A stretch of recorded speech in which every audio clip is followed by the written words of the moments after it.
Pak Karni. Pak Rofi, poster saya itu masih nempel di 3 desa yang nama saya sangat jelek dan saya minta nggak dicabut, biarin aja. Itu dah serangan pribadi kepada saya berbulan-bulan oleh warga asli. Oke? Yang kedua, mengirim demo ke rumah saya itu masih saya bisa malu. Jadi jangan juga menanggap warga asli bisa berbuat seenaknya kepada orang lain. Jadi saya bisa membuka semua siapa yang ngusir saya, masih saya punya data. Jadi jangan memframing juga bahwa itu warga kampung semua. Bagaimana logat bicaranya saya paham kok, warna kulitnya saya paham kok. Pak Said itu kalau yang demo ya, yang Baku Haji bukan, itu warga asli yang bukan. Anda tadi mengatakan bahwa seakan-akan yang mengusir saya itu selalu warga asli. Jadi gini, lihat poster di desa-desa sana. Apa nama-nama itu? Said. Wajar nggak mengganti namanya saya dengan seenaknya? Dan Anda maklum itu. Yang mana Pak Said? Udahlah, banyak sekali. Wajar nggak orang mengirim buzzer ke milik pribadi saya, ngomong seenaknya? Wajar nggak itu? Pak Said Didu juga melakukan hal yang sama. Pak Said Didu juga sama. Pak Said Didu menarasikan bagaimana PIK, bagaimana PSN, bagaimana kan seperti itu Pak Said Didu. Itu kebijakan. Bedakan dengan pribadi. Bukan boleh. Pak Said Didu. PSN adalah PSN kebijakan. PIK adalah kebijakan. Pak Said Didu tidak pernah konfirmasi, tidak pernah klarifikasi, tidak pernah melakukan tabayun, hanya bikin konten-konten itu yang membuat warga masyarakat kecewa sama Pak Said Didu. Warga masyarakat mana? Lah itu Pak Haji. Bukan. Warga masyarakat mana? Begini. Saya Pak Said Didu, tidak akan ada asap kalau tidak ada api. Pak Said Didu, tidak akan ada marah kalau tidak ada kebusukan yang mau dibongkar. Oke?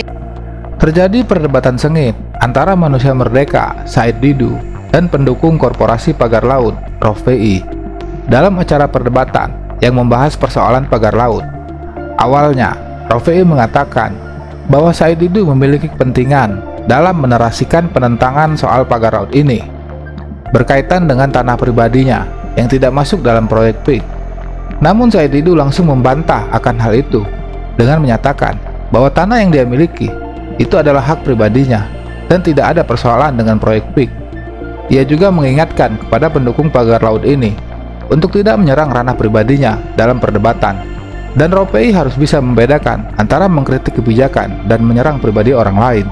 Karena selama ini Pak Said Didu dan kawan-kawan hanya konten-konten kreator aja, tidak pernah ketika masyarakat ada yang diintimidasi, ada yang diancam, ada yang digusur, tidak ada solusi sama sekali.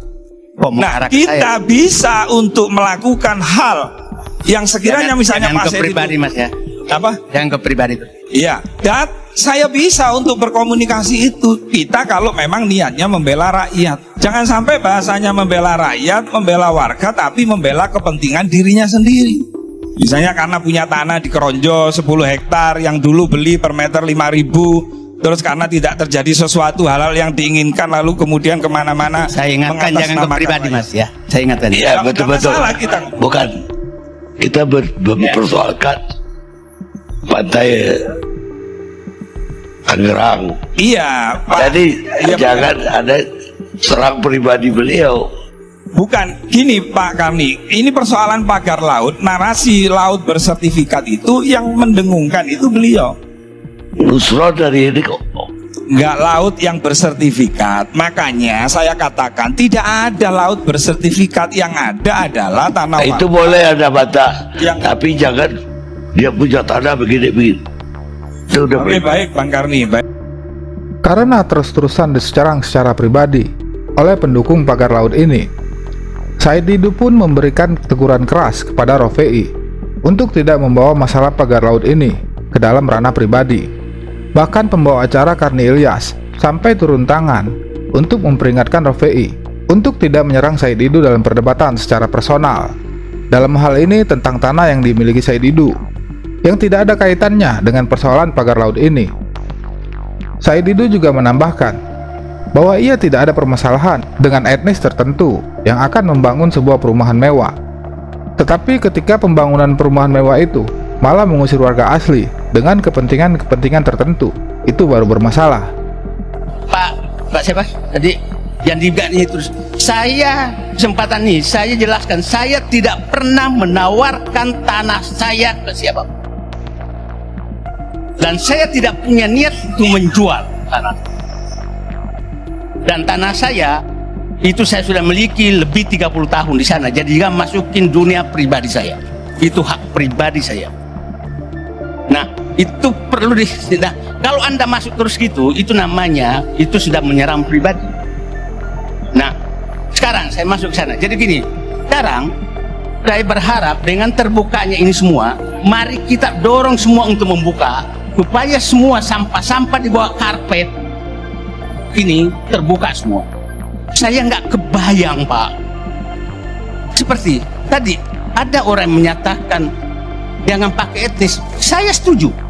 Tapi jangan juga ada etnis yang hidup eksklusif, yang menyingkirkan etnis lain, tapi kita berlindung bahwa pakai etnis. Itu juga harus. Jadi jangan antara ucapan dengan perbuatan itu harus sama. Tapi jangan, saya tidak pernah mengkritik komplek-komplek lainnya masih menyatu dengan seluruh masyarakat yang ada secara terbuka. Tapi kalau ada sudah sesuatu dipagar dengan sangat tinggi dan menyingkirkan rakyat, itu yang harus kita tidak boleh. Dalam perdebatan panas soal pagar laut ini, yang harus dikuluti secara perdebatan adalah motif orang-orang yang terus membela korporasi kaya ini. Mungkin penjelasan yang akan disampaikan oleh Rocky Gerung ini bisa memberikan gambaran tentang motif orang-orang yang selalu membela masalah pagar laut ini. Lalu kita mau terangkan kenapa banyak orang yang masih berupaya untuk membela Mulyono itu biasa aja tuh. Karena kerumitan pikiran tadi itu. Tadi saya lewat di tangga berjalan eskalator itu, ada tulisan di situ bunyinya begini: success is not free, you have to fight for it. Yang tulis itu siapa? Aiman? Pak Haritanu Sudibyo. Haritanu Sudibyo. Tapi mungkin ada orang yang salah baca. Success is not free, you have to jilat for it. Tulisan Pak Haritanu Sudibyo, success is not free, you have to fight for it. Sekarang berubah, success is not free, you have to jilat for it. Yang jelas itu tidak di MNC. Yes, ada di sini.